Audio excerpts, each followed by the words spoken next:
So how does the New Beginnings process work? Well, the process starts with a commitment by your session and the congregation to participate in the process. We consider the cost, as you know, it costs $3,800 for a single congregation to work through the process. We consider that an investment. An investment is the key word, because through the cost, it solidifies your commitment to follow through with the process. Because I said it's a kind of a hard process at times, and it takes time to do.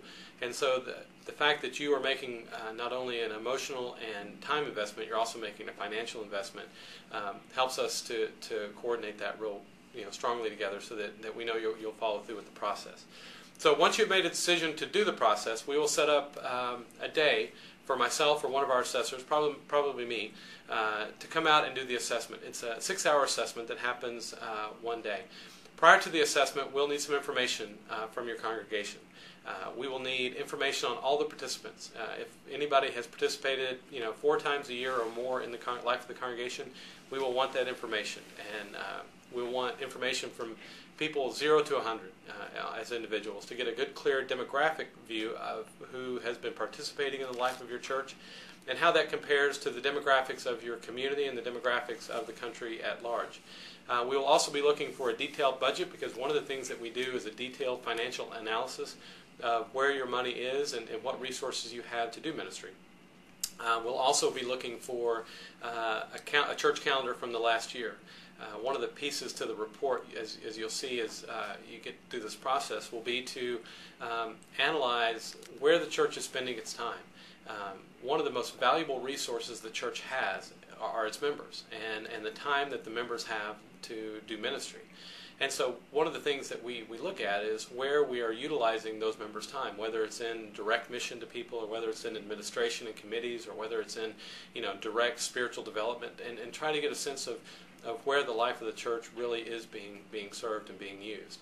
And so I say that to just give you a sense of, as we gather this information, how it's going to be given to you. So here's how that 6-hour assessment will work. We'll gather together at 3 o'clock, and I'll be there at 3 o'clock with an hour assessment on your building. So we'll have your building guy come in, or building girl come in, and we'll do a pretty thorough building inspection of all your systems, of your HVAC, your electrical stuff. We'll check the plugs to make sure that they're grounded right. We'll do all sorts of things, looking at paint, looking at safety, to get a sense of the deferred maintenance and the state of the building. And so we'll take the first hour to do that. The second hour we'll spend with your financial people, going over the financial report to make sure we understand where all the money's going. Because most churches have cute little names they give to ministries and to different programs. And so instead of us trying to guess at what those are, we like to sit down and really ask some questions about, okay, where is this money going? Is this something that the congregation does directly? Is this something they're funding indirectly? Questions such as that, so that we get a good picture of the financial situation of the church. At 5 o'clock, we will do a windshield tour of the ministry area, hopefully led by the pastor or someone who is aware of the possibilities in the area, to get a sense of what are some of the things that are happening in your community, and what can we glean from riding around and looking at the neighborhoods and the businesses around your church. At 5:45, we'll have dinner with the pastor, the clerk of session, and a presbytery representative. And that's just so we can have some time to sit and visit and get to know them, and ask them some questions as well about the life of the church. Now, at 7 o'clock, we will be inviting the whole congregation, as many as would like to come, to what we call an appreciative inquiry session from 7 to 9. And during that time, we'll be asking for feedback from the congregation. It's a fairly positive thing. We're looking at where the exciting times have been in the life of the church, where people have been proud of the church, questions like that, so that we can get a sense of where there has been some excitement and where there has been some good things that have happened in the church. And so we'll spend an hour and a half or so looking at those and taking verbatim notes, so that we can include that in the report, so that as you go through the report, you'll have that to look at. So once that is done, and that's the 6 hours that we'll spend with you on the assessment, then I'll go back and spend a couple of weeks writing a report. We'll send it to the pastor to fact check, but one of the things you need to know is that the pastor of the session, the leaders of the church, won't have any input into the recommendations or the analysis of the data. That'll be done completely independently by myself or by one of our assessors. And so that's just we say that because sometimes people think that this is we don't want you to think there's any collusion among the session and the pastor to determine an outcome. We do this completely independently, and that's really the only way this process can work and work well. And so I'll go back and we'll write the report. We'll fact check it because we want to make sure that we got our facts right. And then we will set up a time to do a weekend retreat with your leaders of your church. And that includes the session, but is also defined more broadly. And we'd like to have at least 7 to 10% of the church leaders in place. So that obviously includes your session, but whoever your session and key leaders are, whoever they decide are the key leaders, we'll invite those together to do a leadership retreat over a day and a half. During that retreat, we will work on some church development issues. We'll talk about some of the changes that are happening in our world and culture and how church has changed, and just some very basic things that are happening in the church world. But then we'll also, at the end of that first night, we'll give out the report, and we'll have an opportunity for you for those leaders that are gathered to begin to digest it.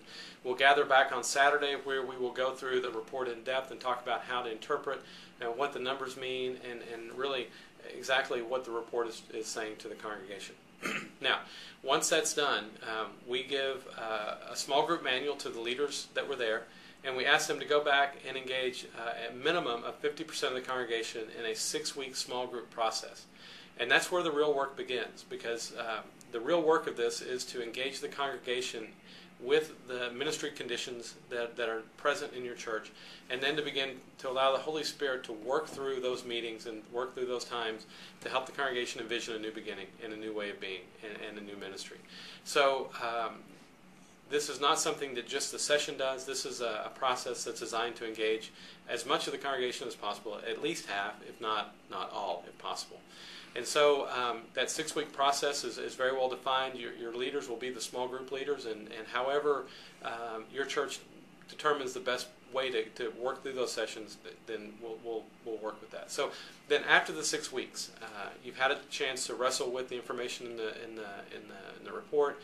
Hopefully there's been a significant time of prayer and study and reflection and openness to what God is doing.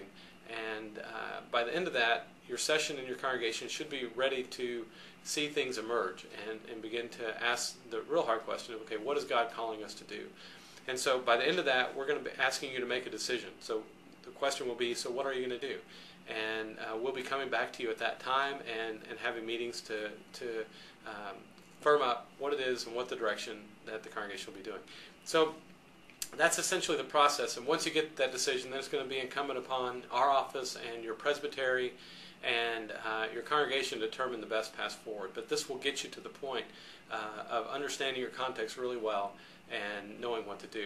There is a time commitment on the part of your leaders and your congregation, but what happens during this, it's as much spiritual development as it is anything. As you wrestle with this, there's prayer, there's scripture, there's studying of the context, and the churches that we've sent through this get very excited about the possibilities that they have.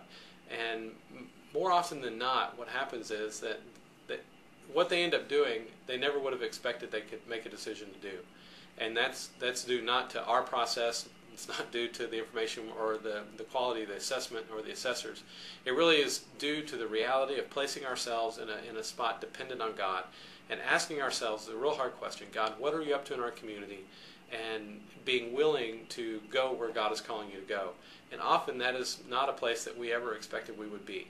And so I'm excited about the possibility of your congregation participating in New Beginnings, and I would love to see you in a month or so to do an assessment.